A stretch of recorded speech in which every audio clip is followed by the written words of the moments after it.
Ya pemirsa, terima kasih Anda masih terus menyaksikan Uji Kandidat. Saya akan langsung ke Pak Jarod untuk menjawab apa yang tadi menjadi kritikan Pak Yayat. Ya, terima kasih ya atas berbagai macam masukan-masukan dan ini memang yang kita perlukan. Tapi saya juga ingin belajar dari Kang Yayat, Kang Gugun ya, bagaimana caranya menata wilayah bantaran sungai mereka yang tinggal di situ tanpa menggusur, tanpa memindahkan mereka. Kan tidak mungkin kemudian kita bikinkan rumah yang di atas itu seperti rumah apung, seperti suku baju, kan nggak mungkin. Ya toh, tetap kita harus pindah mereka, kita pindahkan mereka.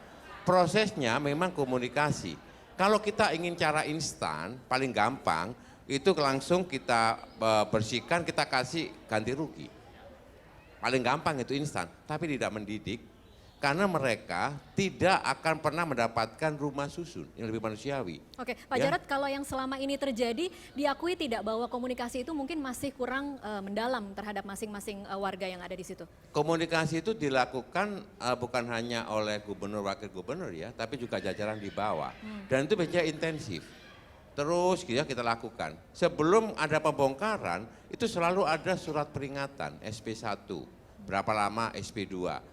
Misalnya Kampung Pulo. Kampung Pulo itu membutuhkan waktu hampir 1 tahun untuk bisa memindahkan mereka, ya,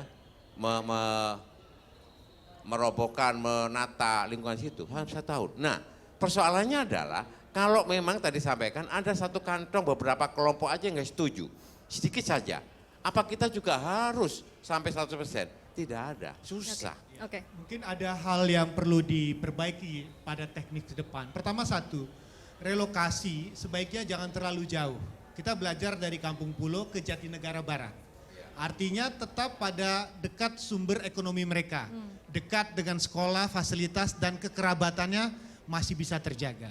Nah yang kedua yang perlu kita cermati ini agak krusial dan menjadi sebuah pertaruhan ke depan. Apakah bentuk ke depan setiap penggusuran itu tidak ada uang kerohiman. Ini hasil survei mengatakan selama tidak ada ganti rugi saya pun tidak akan pernah mau bayar sewa katanya. Baru yang ketiga, Jakarta tetap butuh kampung. Oh iya. Ini bukan, Mengapa? bukan rumah kampung maksudnya Bukan. ya? Ini kampung Ternyata susun. begini Pak, kalau tinggal di rumah susun hubungannya transaksional.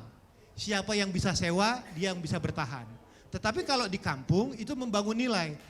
Dan kelihatannya kampung inilah yang menjaga kota. Karena dalam prakteknya di Jakarta Pusat itu malam hari itu sepi. Yang menunggui Jakarta Pusat yang tinggal di kampung-kampung. Jadi kalau nanti ke depan 50.000 rumah susun, petakan dulu lokasinya, sepakatnya. Kalau bisa kan uang kita cukup banyak ya untuk membeli lahan pada areal. Memang agak berat kalau membangun kampung atau membeli tanah di Jakarta Pusat karena harganya sangat mahal sekali. Oke. Ini PR paling besar. Oke, sebelum dijawab Jadi sama, gini. ya. Kita memang sudah dan sedang melakukan revitalisasi kawasan pemukiman, kampung. Kita tata. Kami selalu sampaikan ketika kami turun ke kampung-kampung kawasan padat, ya, itu saya sampaikan bahwa ini titik yang nanti akan kita relokasi. Maaf, kita revitalisasi. Yang kedua, tentang kebutuhan rusun memang sangat mahal. Makanya sekarang kita akan mengintegrasikan rusun itu dengan fasilitas publik yang lain. Sekarang lagi kita kerjakan pasar rumput, itu bawah pasar, atas untuk rusun. Ya. Kemudian terminal, Pulau Gebang itu kan besar sekali, atas untuk rusun. Saya sepakat kalau mereka itu akan dipindah ke lokasi yang terdekat, tidak yang terjauh. Ya, sekarang ini kan adanya di situ. Karena memang kita kemarin sudah kita anggarkan tetapi gagal lelang sebagian besar ya. Oleh sebab itu masukan yang sangat baik dan oleh karenanya sekali lagi saya dengan Pak Basuki menyampaikan ini memang masih belum selesai. Pekerjaan masih belum selesai. Selesainya sampai Kami kapan, mohon Pak Jarod? selesainya insya Allah 2022. Ya. Baik, kita ke Kang Gun-Gun, silakan. Ya. Pak Jarod, saya ada pertanyaan begini, salah satu problem di DKI itu juga yang makro, yang juga sangat berpengaruh ke bidang-bidang lain adalah soal good governance. Dan saya ingat tulisan Dan Slater soal demokrasi kolusif, bahwa dalam satu pemerintahan di mana di situ terfragmentasi kekuatannya, itu kecenderungannya itu mengarah ke model kolusif. Nah contoh misalnya dalam pengamanan anggaran. kan seringkali antara eksekutif dan legislatif itu terjadi permainan. Dan di eranya Pak Ahok kemarin sempat muncul misalnya bottleneck Iya. hubungan antara eksekutif dan legislatif. Salah satunya adalah karena problem transparansi kan yang kemudian mau dibuka ke publik sehingga banyak yang tidak happy.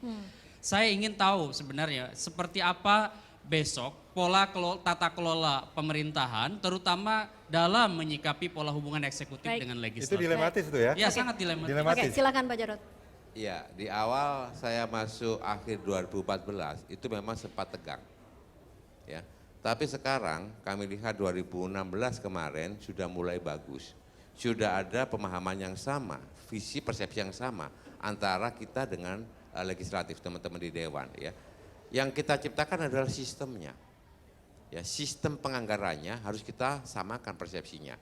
Kita sudah sepakati kita menggunakan electronic government. Kita menggunakan electronic planning, e-planning. Kita menggunakan sistem elektronik ini dan dewan sudah bisa menerima. Oke, Oke, baik. baik. Ini waktu kita sudah terbatas, jadi kita memasuki closing statement. Saya ke Mas Gun-Gun. Anda kan termasuk pemilih nih, pemilih Jakarta. Apa yang Anda tuntut dari pasangan nomor urut 2 ini? Jangan bilang nomor mana yang akan dipilih ya. Jangan ya. Catatan saya terakhir soal petahana, kalau melihat angka-angka yang ada sekarang, maka yang paling berat sekarang adalah meyakinkan pemilih di DKI. Karena apa? Rasa-rasanya semua pasangan akan mengalami kesulitan memperoleh suara 50% plus 1. Maka yang bisa merebut swing voters ya, itu yang kemudian akan masuk ke putaran kedua dan yang menjadi pemenang di putaran kedua adalah yang bisa penetratif ke simpul-simpul pemilih yang sekarang menjadi pemilih orang lain. Gitu. Oke. Oke, Kang Yayat.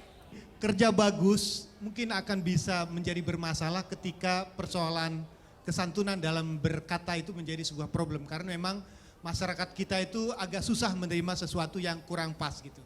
Nah yang kedua, saat ini sebetulnya saatnya kita membuktikan bahwa persoalan pilkada itu adalah persoalan bagaimana membangun keharmonisan.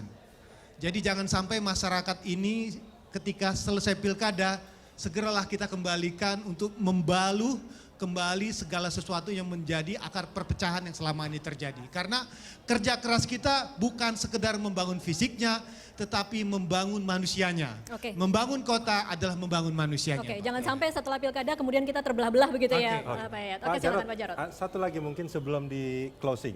Tetap Datang optimis kepada menang ya. sangat optimis. Sangat Nah, optimis. Pertanyaannya itu menarik. Ketika optimis menang, kemudian seandainya menang, ternyata divonis bersalah. Apa yang akan terjadi? Kalau kami berpikir tidak seperti itu. Kita yang penting menang dulu. Menang dulu. Itu urusan nanti. Bahwa ada potensi kemudian Pak Jarod yang akan menduduki kursi gubernur atau DKI 1?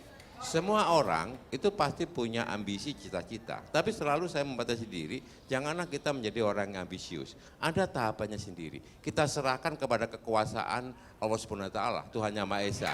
Kita mau mengarah kemana. Oke. Gitu aja. Paling Baik. enak kita pasrahkan ke sana, kita ikhlas. Makanya saya dengan Pak Basuki itu ya enjoy saja, senang saja, ngalir aja. Nggak pernah merengut, cemberut gitu ya. Ya ketawa aja. Dan bahkan ya Pak Kang Rudi ya, Kang Gugun ya, kita ini ya, teman-teman ini ya, ini kampanye kita juga dibiayai rakyat loh, kampanye rakyat loh. Mereka mau loh urunan. Ya toh? Kenapa? Karena mereka percaya. Ya enggak? Karena kita dekat dengan mereka, mereka percaya. Karena itu Bukan. harus menang. Karena itu harus menang. Bukan pencitraan. Terima Oke. kasih banyak sudah Terima bergabung kasih, bersama kami di Uji Kandidat. Kang Yayat dan juga Kang Gun-Gun, terima kasih banyak sudah bergabung bersama kami di Uji Kandidat. Dan pemirsa, demikianlah Uji Kandidat kali ini. Kita akan jumpa lagi di Uji Kandidat yang lain dengan kandidat yang lain. Saya Rudi Handanu. Saya Tasya Rutmila, sampai jumpa.